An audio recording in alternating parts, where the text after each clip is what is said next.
क्या करने वाले हैं?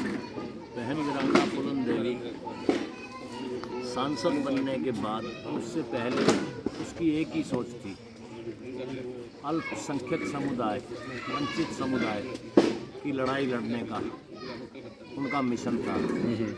और बहन जी द्वारा ही एकलव्य सेना का गठन किया गया था। आज मैं उसका राष्ट्रीय अध्यक्ष हूँ और बहन जी की विचारधारा पूरे हिंदुस्तान के अंदर शोषित वंचित समाज की लड़ाई लड़ते और उसके सपने को पूरा करने का काम करेंगे। आप सर बात कर रहे थे बच्चों को पढ़ाने की, संविधान की बात कर रहे थे, लेकिन यहाँ तो देखा जा रहा है कि एजुकेशन का कोई स्तर ही नहीं है। क्या सुधारेंगे इस एजुकेशन? देखिए, इसमें सबसे बड़ी बात क्या है कि जो हमें 27% आरक्षण मिला है, जैसा कि बाबूराम पाल जी ने बताया, हमारी जनसंख्या 54% से भी ज़्यादा है।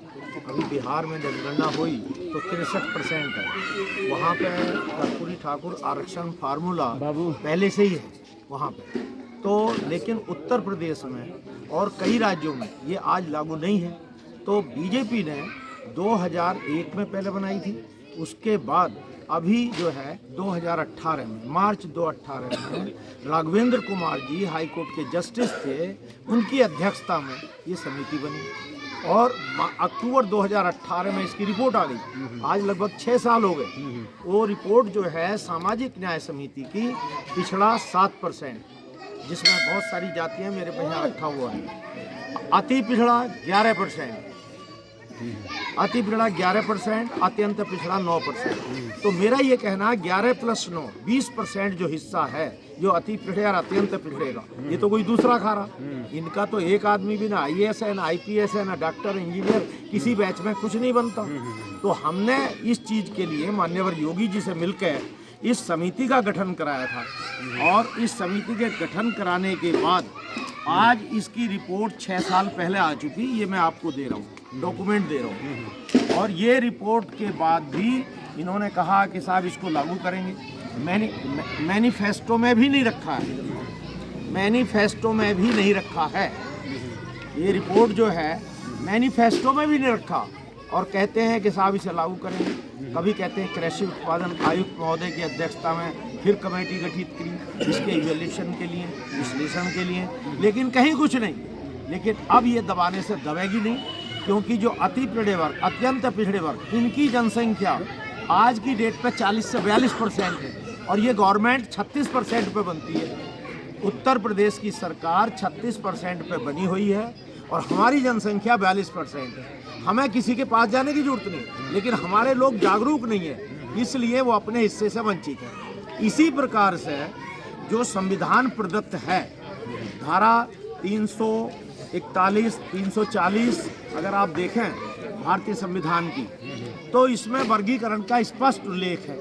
और अब तो माननीय सुप्रीम कोर्ट ने भी ये स्पष्ट कर दिया कि वर्गीकरण किया जा सकता है। उदाहरण के लिए शेड्यूल कास्ट, शेड्यूल ट्राइब का वर्गीकरण ऑलरेडी सुप्रीम कोर्ट ने आदेश दे चुके हैं। 1-2 राज्य में शायद लागू भी होने जा रहा। इसी प्रकार से हम तो बहुत पहले से उठा रहे हैं इस मुद्दे को और ये ऑलरेडी रिपोर्ट आ चुकी है।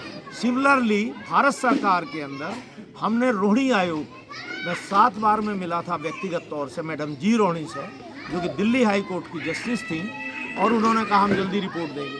13 बार विस्तार के बाद ये महामहिम आदरणीय राष्ट्रपति महोदय की टेबल पे आज रिपोर्ट पड़ी है, लेकिन भारतीय जनता पार्टी लागू करना तो दूर, उसको अपने मैनिफेस्टो में भी रखती। और बात जब करते हैं मौखिक माइक पे तो चिल्ला चिल्ला के बोलते हैं कि हम ये रिपोर्ट लागू करेंगे, वोट दे दो। ये कितनी बार वोट दे दो? जैसा इन्होंने बताया हमारे पाल साहब ने, ये रिपोर्ट जो है कितने दिन से पेंडिंग है, आज उसको क्यों लागू नहीं करते? लेकिन मैं इनको स्पष्ट बता देना चाहता हूं, यदि अब भारतीय जनता पार्टी को मौका है, यदि ये 2-4 महीने में रिपोर्ट लागू होती हैं, दोनों सामाजिक न्याय समिति की रिपोर्ट उत्तर प्रदेश के संदर्भ में और रोहिणी आयोग की रिपोर्ट भारत सरकार की सेवाओं के संबंध में, अगर ये लागू नहीं होती हैं तो आने वाले 2027 के चुनाव में इनकी गिनती की सीटें रह जाएंगी। वो दहाई का आंकड़ा भी पकड़ लें तो बहुत मुश्किल होगा। जी, आप आरक्षण के बड़ी समर्थन थे, लेकिन कुछ दल हैं जो बहुजन मतलब OBC SC के ही दल हैं, लेकिन वो हमेशा आरक्षण के वर्गीकरण का विरोध करते आ रहा है। अभी भी ये बात तभी उन्होंने विरोध किया, क्या कहेंगे आप? ये कहावत है कि जेके पैर में न फटे जो वायु का जाए जाने के लिए करे। अब ये लोग खुद ही जो है कि सत्ता में पहुंच करके सामंतवादी विचारधारा से एकदम ओत-प्रोत हो चुके हैं। तब इनको अपने जो पिछड़े हुए लोग, शोषित वंचित लोग, उनके दुख दर्द दिख नहीं रहा है। इसलिए बड़ा हास्य, बड़ा दुखद है कि कम से कम बहुजन समाज पार्टी और समाजवादी पार्टी जो कि आरक्षण के बदौलत और ये पिछड़े